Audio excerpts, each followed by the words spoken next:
Yes. So blood transfusions are absolutely fine in Judaism. Blood transfusions and medical procedures. There's some groups that don't do any blood transfusions. Right, that's what I've heard of. Now, it's important. You mentioned organ donations. Yeah, non-Jewish groups. Yeah. Organ donations. The real problem with organ donations. So yes, it's a problem of desecrating the dead body, but the real problem is that the definition of death that's a very contemporary question. Is it if someone's heart stops but the brain still has activity? So are they still alive? Then maybe they're still alive. If they're still alive and you take out organs, what you're really doing is you're ushering their death. So it might be in Jewish law, murdering a terminally ill 99-year-old person is the same thing as murdering a child or a young person in the prime of their life. So what if the person is officially dead and the brain? Well, if everything's dead, then it shouldn't be a problem. You'll say, well, maybe it's desecrating the dead, but it doesn't hold a candle to pikuach nefesh. Pikuach nefesh, saving a life that oversees everything besides for three. There's a whole volume of teachings from various different places about the moment of death and about pulling the plug and about all these different things. About pulling the plug is that? It's an involved. The Talmud says that if you see a terminally ill person, they're gonna die now, and you just close their eyelids, you're a murderer. Because even if you're only ushering their death by a few seconds, well, that's also murder. But it's also common law. Well, yes, that's true. That's true. But you've also got the Talmudic story where the students are praying for exactly Rebbe. Yes. The Rebbe. So this is with regards to euthanasia. That's a very good question. Euthanasia, mercy killing. So there's a few stories about Rebbe. So his maidservant. There was one story with a blacksmith that Rebbe or Rebbe Judah the Prince was about to die. He's very sick. And there was a blacksmith who was every time he was about to die, he'd give a zetz to the metal, and he would wake him up, and he would suffer for a little bit longer. And the maidservant of Rebbe, she went to him and told him to stop letting Rebbe die. The idea being is that while we're not allowed to pull a plug, we don't necessarily have to do life-saving techniques to needlessly extend someone's suffering. So, like an example of this would be that.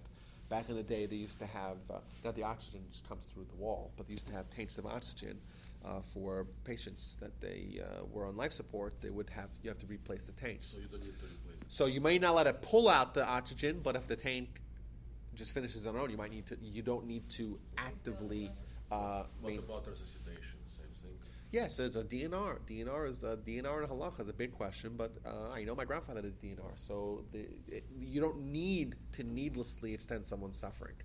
Then again, you're not allowed to murder them. I have a question though. What happens in like a mixed marriage? My husband is a Lutheran and I'm Jewish. What happened? He wanted to be cremated and he had a DNR. Jews don't believe in cremation. So anytime you have a mixed marriage, there's always the potential to run into conflict. Goes up. But yes, I'm saying I tell people that if their parents or their spouses or something like that, if they have the ability to make certain decisions and that person is Jewish, so it's better to do to try to see if you could ensure that they get cremated. Now if there's a Gentile involved, well then you don't have to worry about that so much. But yes, a Jew should try to ensure that their end-of-life decisions for themselves and for the Jews and their family are done in a way that's in line with Judaism. Absolutely. Now, if someone says that their wish is to be cremated and they're Jewish, you bury them anyhow. Of course, it's more important. It's more important to treat them like a Jew, especially in the most sensitive times of their life and their passing. To make sure that you treat them like a Jew. Make sure it's the best thing for them. And now once they're dead and they don't have the mishigas of being cremated and having their ashes sprinkled somewhere. Is that a ruling or is that your ruling or is that No, your absolutely. I think I don't think that's so much of a. Yeah, assuming you have the keys to make the decisions for a Jew, you should try to do whatever you My can. best friend, her husband died New Year's Eve, Yeah. and he was Jewish, and he said he wanted to be cremated, and she cremated. I told her that was wrong, and she called the funeral home, which is a Jewish funeral home, Silent Chapels, Yeah. and they said no, it's perfectly fine, and they would do it for her, and that surprised me.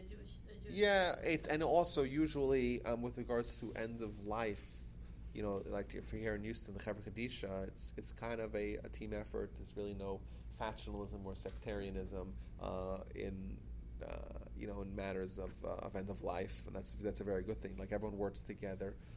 We have one Chevra Kadisha for all of Houston. It's not. Jewish.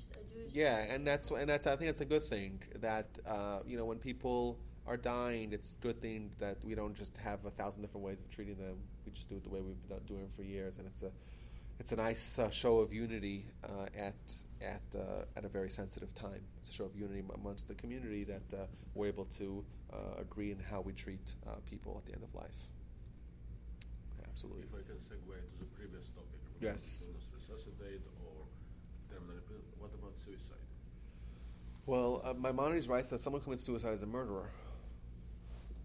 There's a mistaken belief that Maimonides spells this out. Well, he doesn't quite spell it out, but it's spelled out by the commentators on Maimonides that there's a common belief that you own your own body. So if you own your own body, well, then you could discard it. Just like if I own an item, you're allowed to. If you own something, a value, you're allowed to give it away. You're allowed to drop it, off in a thoroughfare. You're allowed to do that. But you don't own yourself. You don't own your body. You don't. So. Yeah, yes, exactly. You're a custodian. You're a steward of it, but you don't own it. So therefore, you don't have the right to choose to kill yourself. And there's commentaries. No one gives you the right to commit suicide, but there's commentaries about that. In terms of mourning for things like that. Yeah. So the Talmud says if someone commits suicide, we don't bury him in a Jewish cemetery. All these things, but in reality, we always say that we don't know for sure they committed suicide. Maybe someone jumped off the roof. Maybe they slipped. Maybe they did this. Maybe that. But there's also an exception if they were mentally ill. If they're mentally ill, of course. Right. Well, they committed suicide. They had to be mentally ill. That's what a lot of. Or they were just mentally ill or chemically imbalanced or very depressed or whatever. So there's like he was saying, there's all kinds of exceptions for compassionate understanding of it. Yeah. With regards to burial, of course. Does it got anything to do with help? Oh, sorry, I'll help. I remember. The suicide is a murderer. Yeah. What's the punishment for murder? Yeah. Well, obviously we can't punish them. They got the death. But there's other. So it all works out. Well. Yeah, but they only get punished after the fact. Then they got punished. So before they're dead, they're not a murderer, and after they're dead, well, it's too late. You can't punish someone before their act. So the rabbi's got to go to catch a flight. Yeah. Okay. Just 2 minutes. I just want to let you all know about an initiative that we're doing. The idea that's been formulated is that